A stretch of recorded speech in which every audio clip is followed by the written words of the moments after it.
नमस्कार दोस्तों, all exam guide गुरु के यूट्यूब चैनल पर मैं सुजीत पांडे आप सभी का स्वागत करता हूं।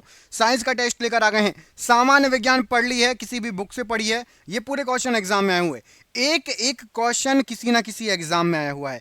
टारगेट है सिर्फ 50 प्रश्न सही करने का। कितने? सिर्फ और सिर्फ 50 प्रश्न। देखते हैं आप लोगों में से कितने लोग 50 प्रश्नों को सही कर पाएंगे। स्टार्ट करते हैं वीडियो को बिना देर के हुए। सुपर फास्ट वीडियो रहेगा, कोई भी बीच में छोड़कर नहीं जाएगा। कोशिश करिए पूरे प्रश्न यहीं के यहीं याद कर लो।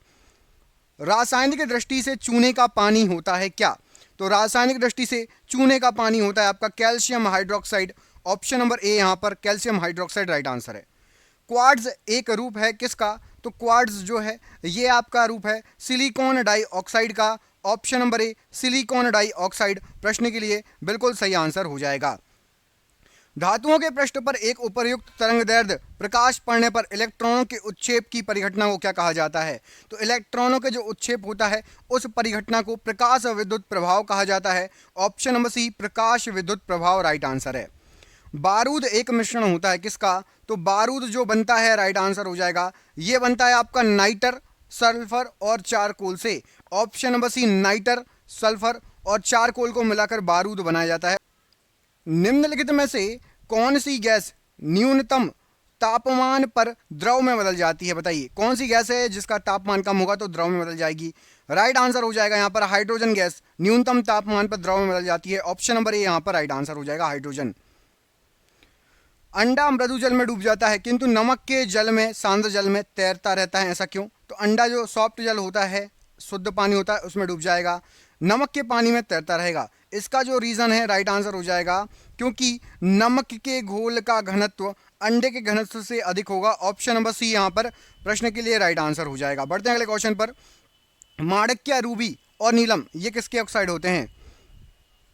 तो रूबी और नीलम ये दोनों आपके एल्यूमिनियम के ऑक्साइड हैं। ऑप्शन नंबर डी एल्यूमिनियम के ऑक्साइड राइट आंसर है। निम्नलिखित में से अश्रु गैस का घटक कौन सा है? तो यहाँ पर जो ऑप्शन दिए गए हैं अश्रु गैस का घटक जो होता है वो होता है आपका क्लोरोपिक्रीन। ऑप्शन नंबर यहाँ पर डी प्रश्न के लिए राइट आंसर हो जाएगा क्लोरोपिक्रीन। सिरका या विनेगर निम्नलिखित में से किसका वाणिज्यिक नाम है? कॉमर्शियल नेम है जिसको सिरका विनेगर बोलते हैं, उसका आपको केमिकल नेम बताना है। तो केमिकल नाम है आपका एसिटिक अम्ल। एसिटिक अम्ल को सिरका या विनेगर कहा जाता है। Option number C right answer है। सीमेंट की खोज इनमें से किसने की थी?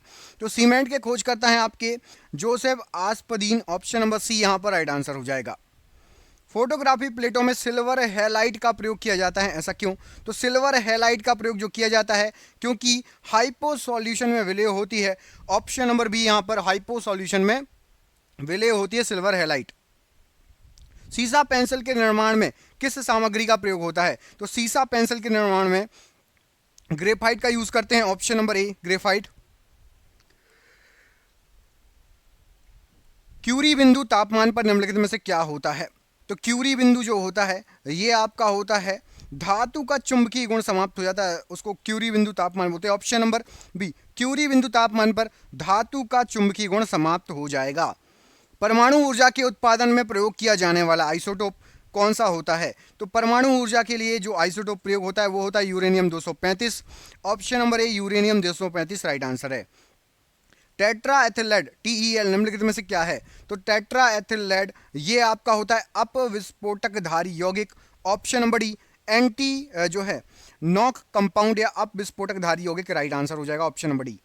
वातावरण के अंदर क्षैतिज ऊष्मा अंतरण को क्या कहा जाता है? तो वातावरण के अंदर क्षैतिज ऊष्मा अंतरण को अभिवहन या एडवेक्शन कहा जाता है। ऑप्शन नंबर डी यहाँ पर राइट आंसर हो जाएगा एडवेक्शन या अभिवहन। गैस में ध्वनि तरंग संचरण में निम्नलिखित में से क्या होता है? तो गैस में ध्वनि तरंग संचरण में आपका रुद्धोष्म या फिर एडियाबैटिक संपीड़न और विरलन होता है। ऑप्शन नंबर ए यहाँ पर प्रश्न के लिए बिल्कुल सही आंसर हो जाएगा। अगला क्वेश्चन देख लेते हैं, इसमें क्या पूछा गया है।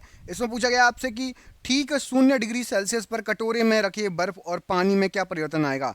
तो 0 डिग्री सेल्सियस पर एक कटोरे में पानी, एक कटोरे में बर्फ, तो सारा पानी बर्फ बन जाएगा 0 डिग्री सेल्सियस पर, आप सभी को पता होगा। ऑप्शन नंबर यहाँ पर भी एक ही कटोरे में आप पानी उसमें बर्फ रख देंगे, 0 डिग्री सेल्सियस है तो सारा पानी बर्फ बन जाएगा। Option number B. यदि किसी व्यक्ति को बंदूक की गोली लगने पर उसके शरीर से के सभी गोलियां नहीं निकाली जाती तो निम्नलिखित में से किसके कारण उसके शरीर में जहर फैल जाएगा? तो राइट आंसर हो जाएगा, यदि पूरी गोलियां नहीं निकालेंगे तो सीसा या लेड के कारण उसके शरीर में जहर फैल जाएगा। ऑप्शन नंबर बी यहाँ पर राइट आंसर है। निम्नलिखित में से कौन सा एक न्यूक्लियन नहीं है? यहां पर आपको जो ऑप्शन दिए गए हैं उसमें से पॉजिट्रॉन एक न्यूक्लियन नहीं है। ऑप्शन नंबर डी पॉजिट्रॉन प्रश्न के लिए राइट आंसर है। प्रशीतक फ्रियोन क्या है? तो प्रशीतक फ्रियोन ये आपका है डाइक्लोरोमीथेन। ऑप्शन नंबर यहां पर भी डाइक्लोरोमेथेन प्रश्न के लिए राइट आंसर हो जाएगा फ्रियोन के लिए। रबड़ को वल्कनित करने के लिए प्रयुक्त तत्व कौन सा होता है? तो रबड़ को वल्कनित करने के लिए राइट आंसर हो जाएगा सल्फर का यूज होता है। ऑप्शन नंबर ए सल्फर प्रश्न के लिए राइट आंसर हो जाएगा। मोनोजाइट बालू में निम्नलिखित में से कौन सा खनिज पाया जाता है? तो मोनोजाइट बालू में आपका पाया जाएगा thorium. Option number C thorium प्रश्न के लिए राइट आंसर है। किस प्रकार की अभिक्रिया से सबसे अधिक हानिकारक विकिरण पैदा होता है? तो राइट आंसर हो जाएगा आपका संलयन अभिक्रिया से सबसे अधिक हानिकारक विकिरण पैदा होगा। ऑप्शन नंबर ए यहाँ पर राइट आंसर है। हाइड्रोजन बम किस सिद्धांत पर आधारित होता है? तो हाइड्रोजन बम जो है ये अनियंत्रित संलयन अभिक्रिया, ऑप्शन नंबर डी, इस पर आधारित होता है, अनियंत्रित संलयन अभिक्रिया। ऑक्सी एसिटिलीन ज्वाला का तापमान कितना होगा? तो ऑक्सी एसिटिलीन ज्वाला का तापमान लगभग 3200 डिग्री सेल्सियस होगा। ऑप्शन नंबर बी यहाँ पर राइट आंसर है। विमानन गैसोलीन में ग्लाइकॉल मिलाया जाता है, ऐसा क्यों? तो विमानन गैसोलीन में ग्लाइकॉल मिलाया जाता है क्योंकि पेट्रोल के हिमीभवन को ये रोकता है। ऑप्शन नंबर सी यहाँ पर राइट आंसर हो जाएगा, पेट्रोल के हिमीभवन को रोकता है। निम्न में से किसका प्रयोग नोदक या रॉकेटों में ईंधन के रूप में किया जा सकता है? तो रॉकेटों में ईंधन के रूप में राइट आंसर हो जाएगा द्रव हाइड्रोजन और द्रव ऑक्सीजन का यूज किया जाएगा। ऑप्शन नंबर यहाँ पर डी प्रश्न के लिए सही आंसर है, द्रव हाइड्रोजन और द्रव ऑक्सीजन।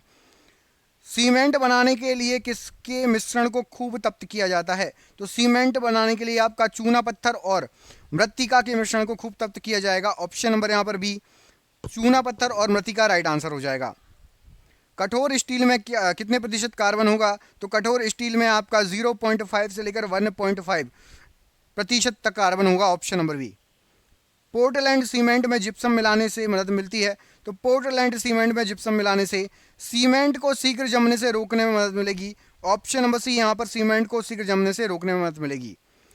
धक्का सह प्रायः स्टील के बनाए जाते हैं, क्योंकि? तो धक्का सह ये प्रायः स्टील के बनाए जाते हैं क्योंकि उनकी प्रत्यास्थता अधिक होती है, स्टील की प्रत्यास्थता अधिक होती है। ऑप्शन नंबर सी। पायरेक्स कांच के अधिक सामर्थ्य के लिए निम्नलिखित में से क्या उत्तरदायी होता है? तो पायरेक्स कांच के अधिक सामर्थ्य के लिए बोरेक्स उत्तरदायी होता है। Option number C borax right answer है। कांच होता है इनमें से क्या?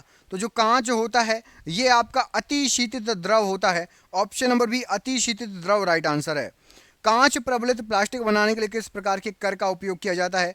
तो कांच प्रबलित प्लास्टिक बनाने के लिए कांच आपका जो यूज होता है वो होता है फाइबर ग्लास या रेशा कांच। Option number D. जब H2 गैस को उच्च दाब के क्षेत्र में निम्न दाब के क्षेत्र में प्रसारित उच्च दाब के क्षेत्र से निम्न दाब के क्षेत्र में प्रसारित किया जाता है तो उस गैस के तापमान पर क्या प्रभाव पड़ेगा? तो H2 के तापमान पर क्या प्रभाव पड़ेगा? प्रभाव पड़ेगा कि तापमान बढ़ जाएगा। ऑप्शन नंबर यहाँ पर बी राइट आंसर है। पूर्ववर्ती संयुक्त सोवियत रूस के चेर्नोबिल नाम की ऊर्जा केंद्र में वह दुर्घटना कब हुई जिससे वहां वायुमंडल में रेडियो न्यूक्लाइड फैल गए थे? तो रेडियो न्यूक्लाइड फैल गए थे चेर्नोबिल में। ये कहाँ पर है? यूक्रेन में, जहाँ पर अभी युद्ध चल रहा है। ये जो घटना हुई थी राइट आंसर हो जाएगा, ये हुई थी आपकी 1986 में। ऑप्शन नंबर डी 1986 प्रश्न के लिए राइट आंसर हो जाएगा। प्रदूषकों के रूप में फिनोलिक्स को गंदे पानी से किसका प्रयोग करके निकाला जा सकता है? तो फिनोलिक्स को गंदे पानी से निकाला जा सकता है आयन विनियमन रेजिन तकनीक के द्वारा। ऑप्शन नंबर ए आयन विनियमन रेजिन तकनीक राइट आंसर है। निम्न में से कौन सा जो है अपतरण औद्योगिक प्रवाह से उत्पन्न जल प्रदूषण पर नियंत्रित रखने में उपयोगी सिद्ध हुआ? तो अपतरण जल प्रवाह से उद्योग प्रवाह जल प्रदूषण को नियंत्रित करने के लिए जल संबुल, ऑप्शन नंबर सी, ये प्रभावी है। जल संबुल option number C right answer है। हाइड्रोजन सल्फाइड या हाइड्रोजन क्लोराइड की तुलना में जल का उच्च क्वथनांक किसके कारण होता है? तो जल का जो उच्च क्वथनांक होता है वो होता है हाइड्रोजन आबंध के द्वारा। Option number B right answer हो जाएगा। 10 मोल जल का द्रव्यमान कितना होता है? तो 10 मोल जल का द्रव्यमान आपका हो जाएगा 180 ग्राम। ऑप्शन नंबर यहाँ पर बी राइट आंसर है। प्रति अम्ल के रूप में प्रयोग किया जाने वाला क्षारक होता है, तो प्रति अम्ल के रूप में प्रयोग किया जाने वाला क्षारक मैग्नीशियम हाइड्रोक्साइड होगा। ऑप्शन नंबर यहाँ पर सी राइट आंसर है। आयरन को जंग लगने से रोकने के लिए कौन सी प्रक्रिया लाभकारी नहीं है? लाभकारी नहीं है तो देखिए, ग्रीस लगाने से बच सकता है, जस्ता और पेंट चढ़ाने से, ये तीनों लाभकारी हैं। अनिलन से नहीं बच सकता। ऑप्शन नंबर यहाँ पर ए गलत आंसर हो जाएगा इस प्रश्न के लिए, अनिलन से नहीं बच सकता। किसी तत्व के रासायनिक गुण निम्नलिखित से तय करता है, तो किसी तत्व के जो रासायनिक गुण होते हैं ये आपका इलेक्ट्रॉनों की संख्या तय करता है। ऑप्शन नंबर बी इलेक्ट्रॉनों की संख्या राइट आंसर है। डेटॉल में मौजूद पूर्तिरोधी यौगिक है, तो डेटॉल में मौजूद पूर्तिरोधी यौगिक ये है आपका क्लोरोक्सीलेनॉल। ऑप्शन नंबर यहाँ पर बी प्रश्न के लिए राइट आंसर हो जाएगा। न्यूक्लियर रिएक्टर में जो है न्यूट्रॉन को किससे अवमंदित किया जाता है, तो न्यूक्लियर रिएक्टर में आपका जो न्यूट्रॉन है इसको मॉडरेटर के द्वारा अवमंदित किया जाता है। ऑप्शन नंबर बी यहाँ पर राइट आंसर है। सिलिकॉन किसका पॉलीमर है, तो सिलिकॉन जो है डाई एल्किल डाइक्लोरोसिलेन इसका पॉलीमर है। डाई एल्किन डाइक्लोरोसिनेल का पॉलीमर है सिलिकॉन।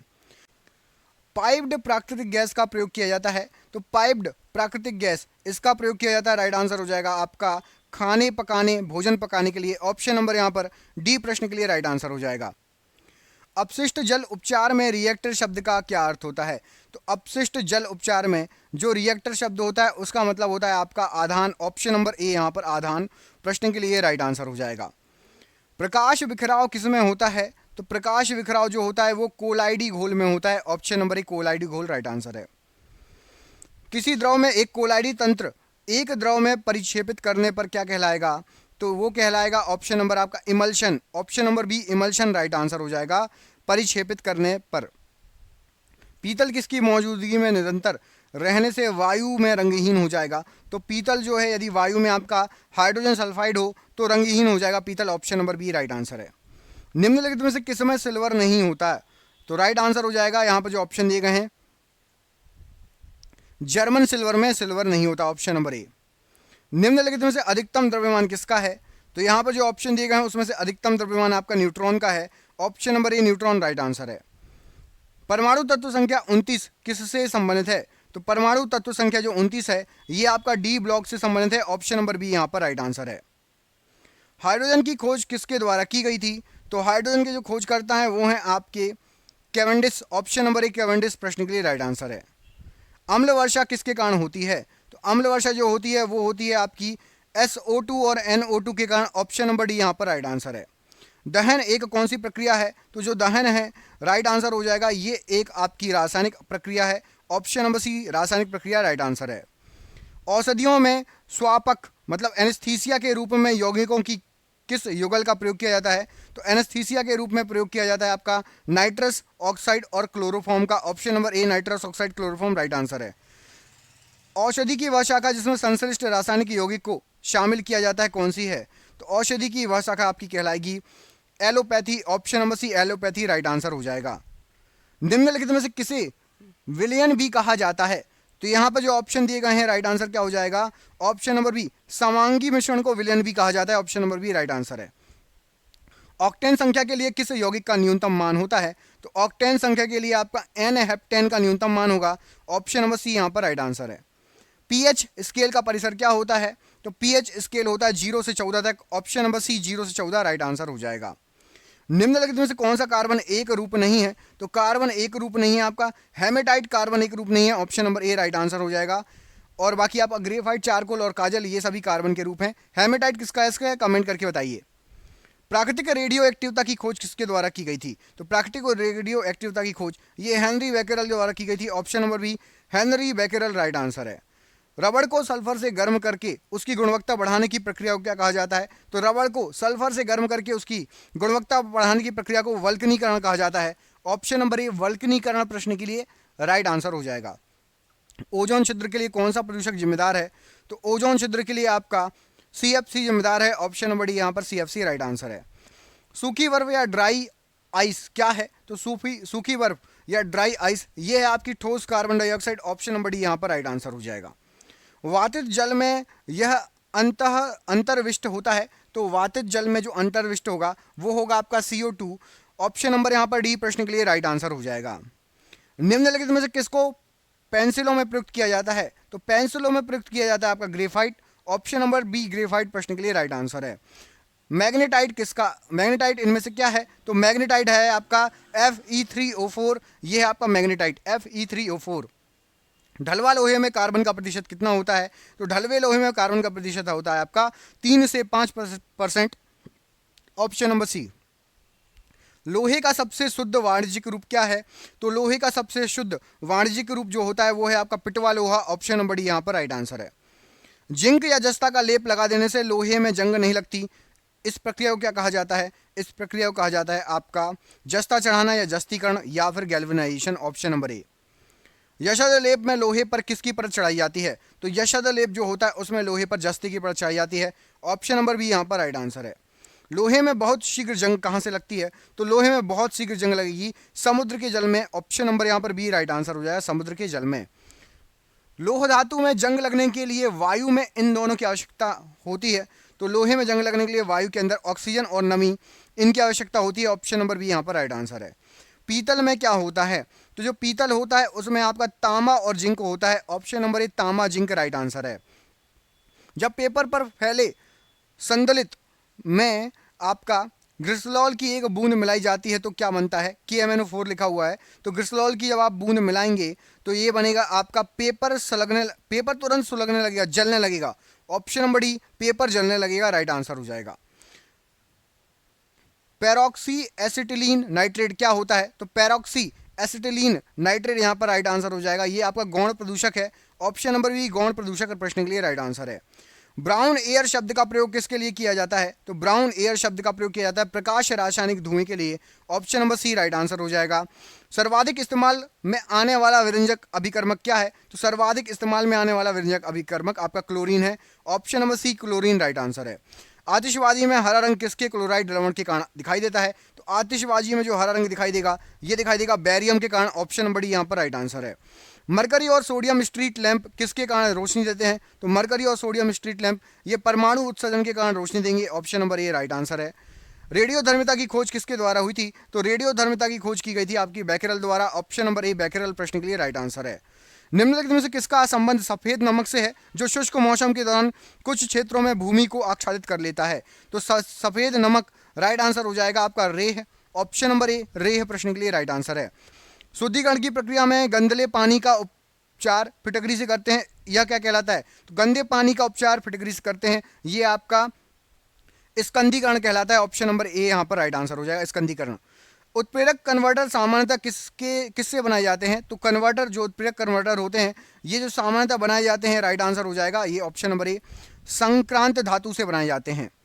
जो मृदु सिल्वरीकरण धात्विक तत्व गर्म होने पर या प्रकाश में खुला रहने पर जो है सहजता से आयनीकृत हो जाता है उसको क्या कहा जाता है? सहजता से आयनीकृत हो जाता है उसको वो आपका है सीजियम।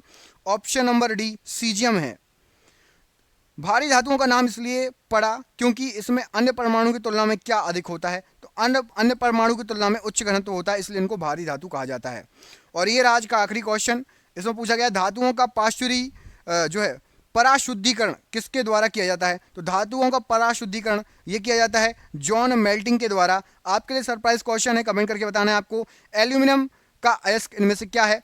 इस प्रश्न का आंसर कमेंट बॉक्स में कमेंट करके दीजिए। हम मिलेंगे आपसे अगले वीडियो में, तब तक के लिए अपना ख्याल रखिए। आप सभी का बहुत बहुत धन्यवाद दोस्तों, आपका दिन शुभ हो। बहुत बहुत धन्यवाद।